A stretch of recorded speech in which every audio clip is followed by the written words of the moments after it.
qui s'acquittent de leurs tâches difficiles. Nous savons que ce n'est pas facile, mais nous comptons sur vous pour assurer notre sécurité.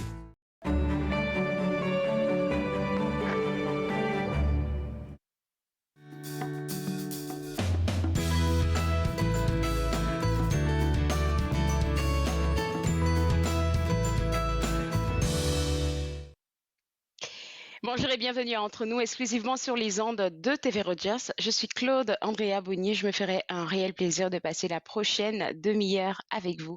Aujourd'hui à l'émission, on va s'entretenir avec Diane Marcotte, une auteure des presses de l'Université d'Ottawa, avec elle il sera question de parler d'un bel ouvrage elle a coécrit sur la santé mentale des étudiants post-secondaires. On va aussi parler avec Baby Flore Piram du Conseil sur le vieillissement à Ottawa. On va parler de leur programme intitulé Vieillir allumé. Et tout de suite, pour commencer, j'ai avec moi Julienne Coteau, coordonnatrice du PAF, qui est de Pont. Oh, ok, je pensais que Julienne avait disparu, mais elle est là. Alors, j'aimerais que tu nous dises un peu, Julienne, c'est quoi le PAF? Bonjour Claude Andrea et merci de nous avoir invités. Quand je dis nous, c'est l'ensemble des partenaires du PAF. Donc merci de nous avoir invités aujourd'hui dans votre émission. Donc le PAF, en fait, c'est le point d'accueil francophone qui est composé de 10 partenaires francophones de l'Est de l'Ontario qui ont décidé d'unir leurs forces ensemble pour pouvoir offrir à l'immigrant francophone qui choisit de s'établir dans la région d'Ottawa des services en français. Donc, on a un regroupement de 10 partenaires francophones qui œuvrent dans plusieurs domaines. Si vous permettez, je peux vous nommer des 10 partenaires qui sont autour de la table et de leurs services aussi autour du PAF. Donc, il y a Action interculturelle qui fait les services pré-départ, c'est-à-dire les immigrants qui sont en phase d'arrivée vers la région d'Ottawa. Pré-départ, en fait, Action interculturelle s'occupera donc de ces immigrants francophones là pour pouvoir mieux les orienter vers le PAF. En dehors du pré-départ, nous avons 2 organismes d'établissement. Ça veut dire il y a le CSS Vanier et le CESOC qui vont offrir les services d'établissement aux immigrants qui vont passer par la porte du PAF. Et par la suite, nous avons les 2 conseils scolaires, donc le conseil scolaire des écoles catholiques de l'Est et le conseil scolaire des écoles le conseil scolaire des écoles publiques de l'Est de l'Ontario. En dehors de ces 2 conseils scolaires, en fait, leur objectif, c'est de pouvoir ils offrent en fait des services aux parents qui ont des élèves en âge scolaire. En dehors de ça, nous avons deux autres partenaires qui sont la Cité collégiale, donc vous connaissez l'expertise, et puis il y a le Centre Moi j'apprends qui offre également les services de formation pour adultes.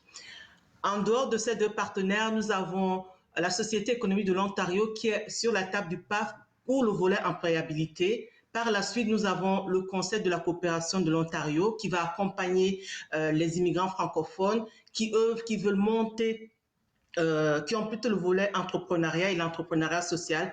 Et nous avons MF Média qui offre dans le domaine des médias communautaires, et tout ce beau monde-là bénéficie de l'appui du réseau de l'immigration francophone. Là, il faut vraiment le signifier parce que oui, il y a les 10 partenaires, mais nous bénéficions aussi du soutien du RIF. Ah, mais c'est vraiment intéressant tout ce que j'entends là. Mais moi, ma question, c'est de savoir, je sais, parce que j'ai l'habitude d'en côtoyer à l'émission, de parler avec certains organismes. Il y en a beaucoup, des organismes en fait qui s'occupent des nouveaux arrivants, des immigrants. Donc moi, je veux juste comprendre c'est quoi la spécificité pardon, du PAF. Est-ce que c'est parce que j'arrive au PAF que j'ai tous les services auxquels j'ai droit? Dans le fond, je sais pas. Alors, le PAF, en fait, comme son nom l'indique, c'est comme un point d'entrée unique, en fait. Tous les partenaires, tous les participants, les immigrants francophones qui vont arriver au PAF vont avoir sous un même toit plusieurs types de services. Donc, vous entrez au PAF par la porte d'entrée. Donc, on a le volet numérique, on a ici le volet physique, mais comme on est en situation sanitaire un peu compliquée, tout se passe de façon numérique, en fait, se passe virtuellement. Donc, dès que vous entrez dans la porte du PAF, vous allez bénéficier de tous les services qu'offrent les différents partenaires francophones autour de la table. Mais sachez que nous sommes conscients au PAF que nous ne pouvons pas offrir tous les besoins, nous ne pouvons pas satisfaire les besoins en tant que tels. Donc, nous avons développé des partenariats avec des partenaires anglophones aussi. Nous travaillons avec des partenaires anglophones parce que on est conscient que nous ne pouvons pas offrir tous les services dont un immigrant francophone a besoin. Et puis, nous avons également développé des partenariats avec d'autres organismes francophones qui sont à Ottawa pour permettre à l'immigrant francophone vraiment d'atteindre son plein potentiel en fonction de ses besoins. Tout ça pour dire qu'un francophone immigrant qui arrive ici, il faudrait pas qu'il se sente perdu parce qu'il y a tellement de ressources là. Et puis de ce que j'entends travailler même avec les conseils scolaires, c'est extraordinaire parce que ça leur donne en fait un point de chute pour pouvoir savoir en fait ben, dans quoi que je veux embarquer, ben, dans quoi je veux mettre mon enfant. Parce que je pense que c'est un casse-tête pour les familles en général qui se déplacent vers qui se déplacent vers le Canada.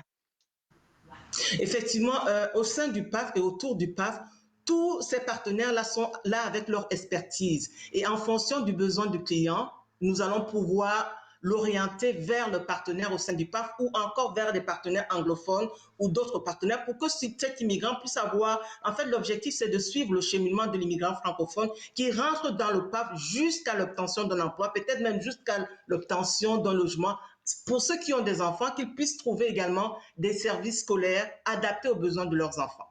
C'est très C'est important pour super nous. Et puis, intéressant. le PAF aussi, ce que je voulais rajouter, Claude Andrea, c'est que le PAF nous permet ou bien permet à l'immigrant francophone de savoir qu'il est possible de vivre et de travailler en Ontario en français. Enfin, Parce que avant d'arriver au PAF, là, la plupart du temps, les immigrants comme nous, comme vous aussi, on a l'impression qu'on ne peut pas vivre et s'épanouir en dehors du Québec en français. Or, on se rend compte que en Ontario, il y a des services en français. Un immigrant francophone peut venir s'établir, s'épanouir, travailler et parler en français. Et ça, c'est très important. D'où le rôle du PAF, c'est également de promouvoir cette francophonie-là auprès oui. des futurs immigrants francophones afin qu'ils sachent qu'ici à Ottawa ou ailleurs en Ontario, on peut vivre et s'épanouir en français.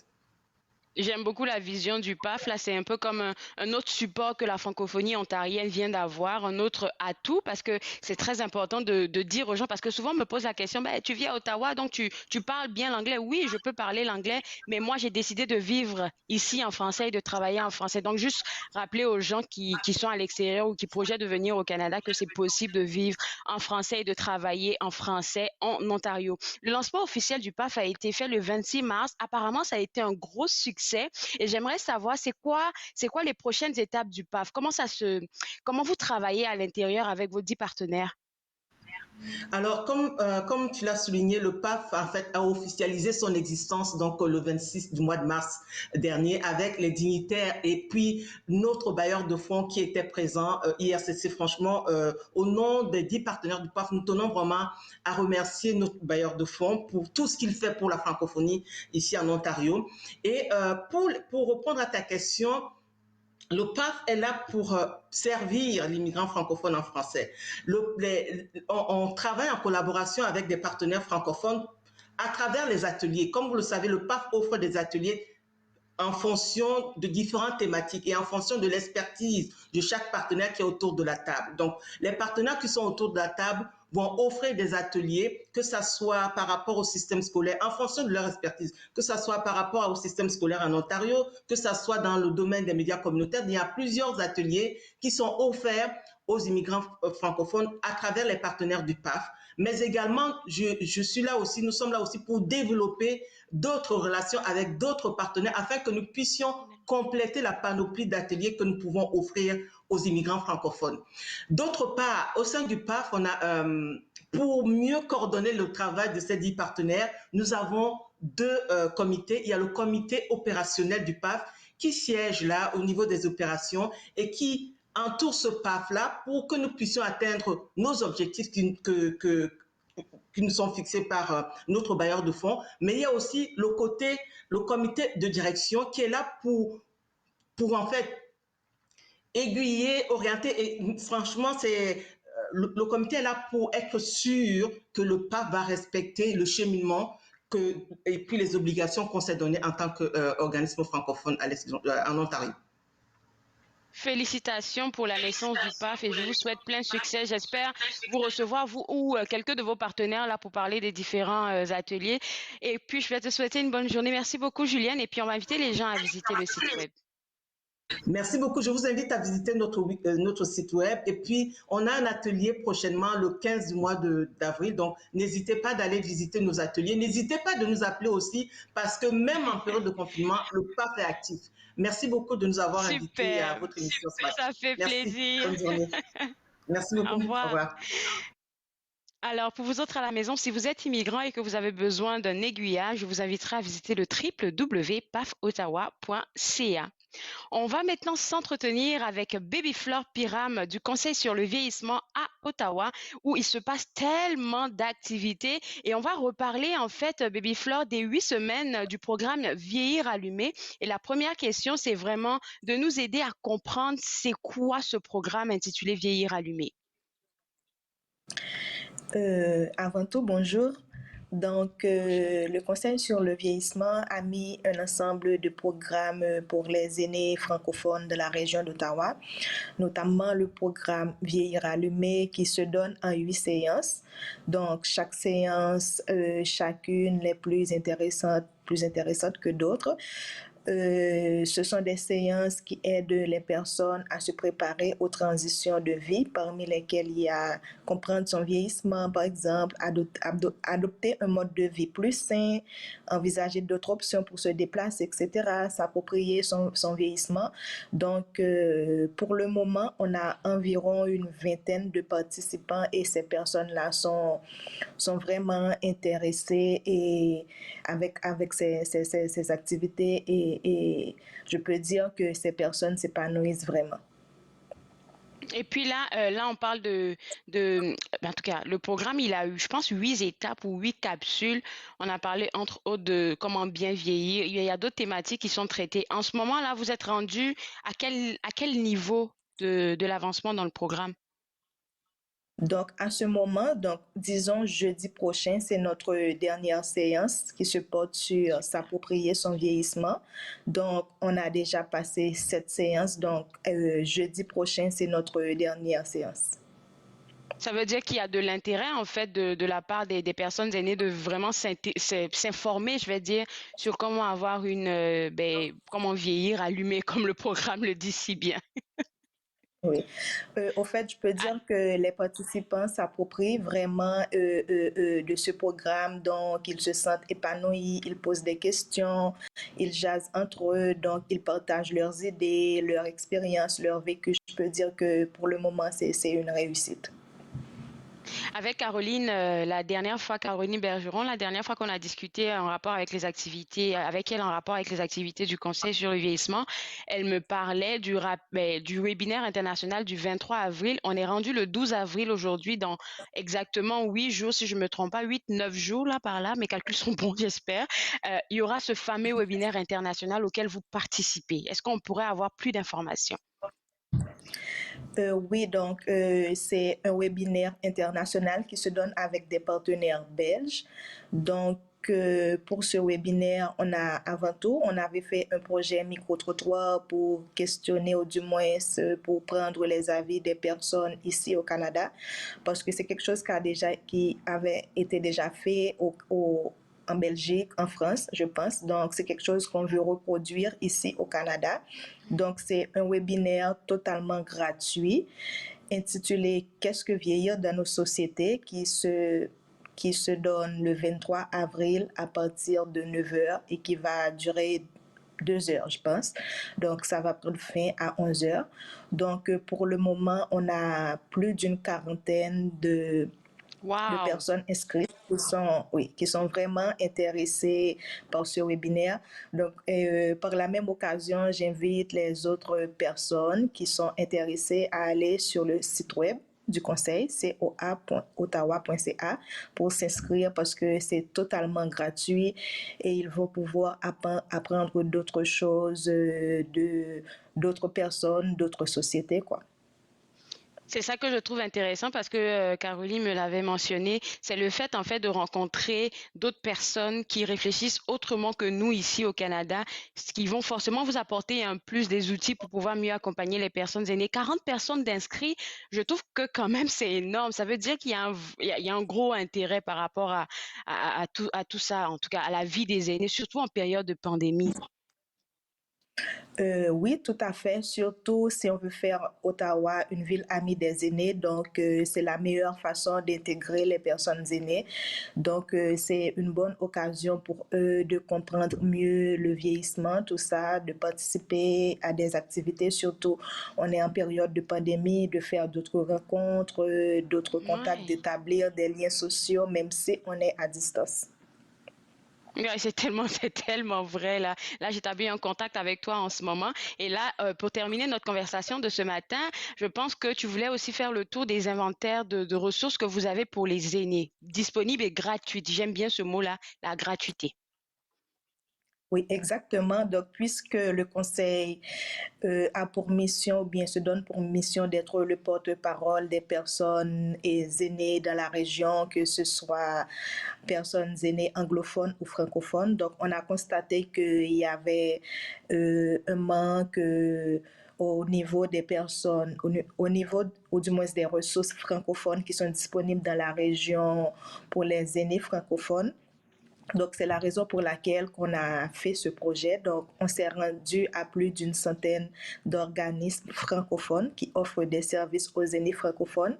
Donc, je peux dire qu'avant, il y avait d'autres ressources, d'autres listes, mais il n'y avait pas spécifiquement pour les aînés francophones. Je peux dire que c'est ce qui fait la spécificité du COA, si je peux le dire.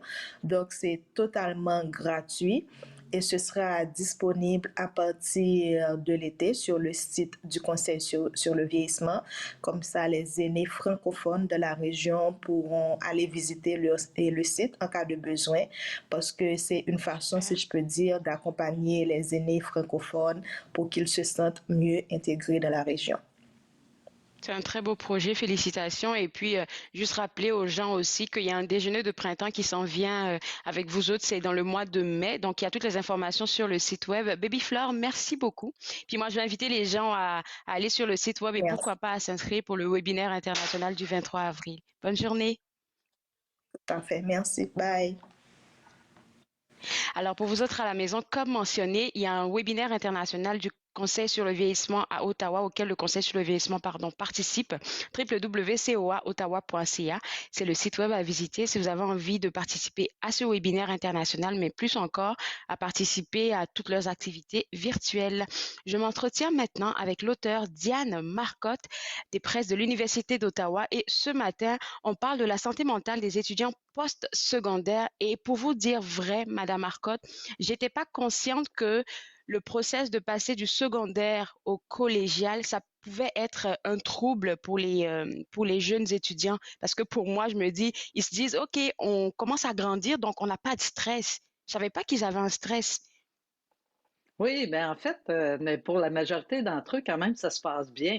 Comme vous le perceviez, effectivement, la plupart des étudiants sont contents de grandir, sont contents de passer à une autre étape de leur vie, de devenir de jeunes adultes. Mais on constate, surtout depuis une ou deux décennies, qu'il y a plus d'étudiants qui vivent cette transition difficilement, qui vont développer des symptômes d'anxiété ou de dépression et qui vont demander à recevoir des services. Alors, ce qu'on a constaté, pas seulement au Canada, un peu partout aux États-Unis, en Amérique du Nord, c'est qu'il y a Wow. plus de demandes de consultation qu'il y en avait dans les services des universités et des collèges. D'où l'importance de développer plus d'interventions préventives pour cette clientèle-là. C'est incroyable. Et puis quand j'ai vu les statistiques en fait partagées avec moi, avec votre équipe de communication, j'ai pu lire que les étudiants rapportaient se sentir déprimés. Les étudiants pardon qui rapportaient se sentir déprimés est passé de 22 à 42% entre 2012 et 2018. C'est énorme en fait. Donc j'imagine même pas 2021, surtout qu'on vit la pandémie. Oui, effectivement, on n'a pas de chiffres encore, mais il est possible que la pandémie ait aggravé le phénomène. Ce sera à vérifier. Mais c'est clair que cette transition vers la vie adulte n'est pas facile pour ces générations de jeunes gens. Et les données de la chercheure américaine Twenge confirment que les prochains jeunes qui s'en viennent, c'est-à-dire ceux qui sont nés aux alentours de 1995 puis arrivent dans la transition, eux aussi pourraient présenter des difficultés. En fait, il faut dire que actuellement, il y a beaucoup de choix de programmes collégiaux ou universitaires. C'est Donc, vrai. c'est bien d'avoir beaucoup de choix. C'est un avantage. Il y en a pour tous les goûts. Mais en même temps, quand il y a beaucoup de choix, c'est stressant aussi. C'est plus stressant. On se demande C'est si on va vrai. faire le bon choix. Et ce sont aussi des jeunes qui ont vécu dans des contextes où le tabou d'échec est plus grand pour ces générations-là. Ils veulent performer, ils veulent être les meilleurs. Donc, de se tromper de choix de carrière ou de ne pas réussir à avoir exactement le choix de carrière qu'on veut, bien, ça peut être vécu comme un échec par ces jeunes-là. Puis, il y a le stress de cette grande diversité-là qui est présent aussi. Alors, oui, les statistiques sont assez alarmantes. Il faut dire que peut-être que les jeunes se permettent plus de nommer les symptômes qu'ils vivent, ce qui est une bonne chose. Il y a peut-être moins de tabous par rapport à la santé mentale qu'il y en avait, par rapport à l'anxiété, par rapport à la dépression. Donc, peut-être les jeunes se permettent plus de le nommer qu'avant. Alors, cette grande augmentation des symptômes, c'est un élément important qui a fait que le gouvernement du Québec a proposé, il y a un programme qui s'appelait de collaboration université-collège, et puis il nous a soutenus pour qu'on développe un programme pour faciliter cette transition-là et diminuer le risque que les jeunes développent des symptômes de dépression ou d'anxiété pendant cette transition. Alors, on a développé le programme qui s'appelle Zen Études, vivre sainement la transition au collège pour les enseignants et puis pour les intervenants aussi, pour faciliter cette transition-là. Je vais essayer de Peut-être vous voulez que je de vous parler décrive un petit peu le programme? Oui, avant de définir le programme, avant de rentrer dans le vif du sujet, vous avez mentionné le fait que le trop plein de choix de programmes peut être comme perturbant pour les étudiants. Je suis tellement d'accord avec ça parce que je l'ai vécu. Mais 2 semaines en arrière, j'ai eu une conversation avec une personne qui a des enfants et qui me disait, moi, j'ai décidé que mes enfants iraient au collège, ils feraient ça, ça, ça. Mais je pense que ça aussi, c'est un autre stress que les jeunes peuvent avoir parce que papa ou maman veut que je fasse ça, il faut que je fasse, il faut que je performe. Donc, ça met aussi un stress. Oui, effectivement, les attentes parentales, c'est un élément important dans le processus décisionnel de ces jeunes-là. Euh, oui, les jeunes veulent plaire à leurs parents et c'est une génération qu'on définit comme des jeunes qui s'entendent bien avec leurs parents, qui ne sont pas nécessairement en conflit avec leurs parents. Même que c'est des parents qui sont très gentils, qui ont tendance à être protecteurs, même à être surprotecteurs. Et peut-être que ça rend les choses plus difficiles de se permettre de faire des choix différents de ceux que les parents voudraient, par exemple, ou de considérer les demandes des parents, mais tout en faisant une place pour ses propres choix personnels, pour le développement de son identité. C'est vrai. Alors, Ouais. les parents des jeunes d'aujourd'hui, ils sont protecteurs, ils sont avenants, ils sont soucieux du bien-être de leurs enfants, mais ça peut faire aussi que ces jeunes-là se sentent une pression à répondre aux attentes de leurs parents. Je suis tellement d'accord avec vous. C'est pour ça que le but de ce projet est vraiment de développer des stratégies préventives pour freiner l'émergence de certains de ces symptômes de dépression là aussi. Et on en discutait avant notre entrevue. Ce programme que vous avez intitulé Zen Études, il y a 3 volets et 6 composantes. Est-ce qu'on pourrait en parler? Oui, tout à fait. Alors, on a des programmes entre 2012 et 2016 et à partir de 2018, on est en train de faire une étude évaluative qui va se terminer en 2021 pour documenter l'efficacité du programme Zénétudes. Alors, Zénétudes, on s'est réuni une équipe de chercheurs j'étais chercheur principal et il y avait Marie-Laurence Paré qui est co-autrice et Cynthia Lamar, qui sont deux co-autrices qui étaient des étudiantes au doctorat à ce moment-là, et Carole Viel, qui a travaillé comme professionnelle de recherche. Alors, ce qu'on a fait, c'est qu'on a recensé les études sur le décrochage scolaire, sur les programmes de prévention du décrochage au postsecondaire, les études aussi sur les programmes d'intervention cognitivo-comportementale pour l'anxiété et la dépression. Et la première année de ce projet-là, on a fait un sondage auprès d'un grand échantillon de 400 jeunes qui vivaient leur première année au cégep, au collégial. Et on a vérifié des indicateurs de dépression. Puis on les a hiérarchisés, c'est-à-dire qu'on a regardé c'était quoi les indicateurs qui étaient très importants puis auxquels il fallait s'attarder pour ce programme-là. Donc, on a inclus différentes composantes, on a développé le programme en tenant compte de ces indicateurs-là. Puis notamment, un des indicateurs qui est important, c'est que les jeunes relataient une très bonne relation avec leur enseignant. Ils répondaient à presque à 99% que les enseignants se souciaient d'eux, que les enseignants étaient quelqu'un d'important dans leur vie. Alors, on s'est dit, étant donné le très grand nombre de demandes, étant donné que les jeunes présentent des symptômes d'anxiété et de dépression, pourquoi pas faire un volet de prévention universelle? Pourquoi pas faire un programme qu'on appelle multiniveau? Alors, multiniveau, c'est quand il y a une espèce de phénomène d'entonnoir où tous les jeunes de la classe participent au premier volet, puis ensuite, on sélectionne les jeunes qui ont besoin de plus, puis on les envoie au volet suivant. Alors, comme on avait comme information que les enseignants étaient très importants pour ces jeunes-là, on a développé le premier niveau, celui que vous avez montré tantôt, qui est le volet 1, qui dure à peu près 1h15, 1h30. Puis ce sont les enseignants qui, dans leur classe, peu importe le domaine dans lequel ils enseignent, ça peut être autant des enseignants qui touchent la psychologie que des enseignants qui touchent les arts, les lettres, l'électrotechnique, la communication, donc la santé animale. Donc, les enseignants n'ont pas besoin d'être des enseignants en relation d'aide pour utiliser le volet 1 de Zénétude. Alors, ils l'implantent en classe.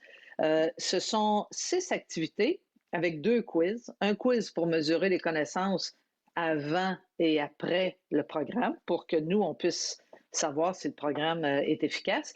Puis, ils apprennent des activités comme comment gérer mon horaire, par exemple. Ils apprennent que si j'ai un horaire où je n'ai pas de place pour des activités plaisantes, si je travaille beaucoup, beaucoup d'heures dans une semaine, en plus d'avoir un programme d'études qui est très exigeant, bien, je suis à risque de développer des symptômes d'anxiété, par exemple. Alors, on va leur montrer à équilibrer leur horaire. On va leur faire un exercice aussi pour vérifier où en sont-ils rendus dans leur choix vocationnel. Est-ce qu'ils se posent des questions sur leur choix vocationnel? Est-ce que le choix est déjà bien affirmé? Est-ce qu'ils sont confortables là-dedans? Est-ce qu'ils sont en démarche pour le choix vocationnel? Alors ça, c'est le volet 1. Ils apprennent aussi à gérer leur anxiété. Ils apprennent, puis ça, on répète cette activité-là dans les différents volets, mais d'une façon qui est hiérarchisée. Il va nous rester 45 secondes, malheureusement. Oh! OK. Donc, ça passe tellement vite. Différentes composantes qui vont être reprises, mais de façon plus développée dans les volets 1 vers le volet 2, vers le volet 3. Puis, ils vont apprendre des stratégies de résilience pour leur permettre de se protéger contre la dépression et l'anxiété. Alors, les volets 2 et 3 se font en petits groupes. On sélectionne les jeunes qui sont à risque dans le volet 1, puis on leur propose de participer au volet 2 et 3. Le volet 3 est en groupe d'à peu près une dizaine de jeunes pour une dizaine de rencontres. Et tout ceci se fait par l'implication des professionnels, des psychologues qui implantent les volets 2 et 3.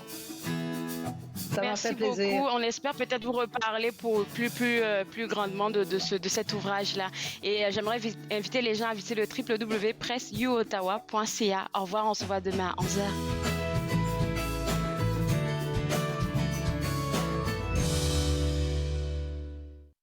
Faites-nous part de vos commentaires en composant le 613-521-2323 par courriel sur Facebook et Twitter.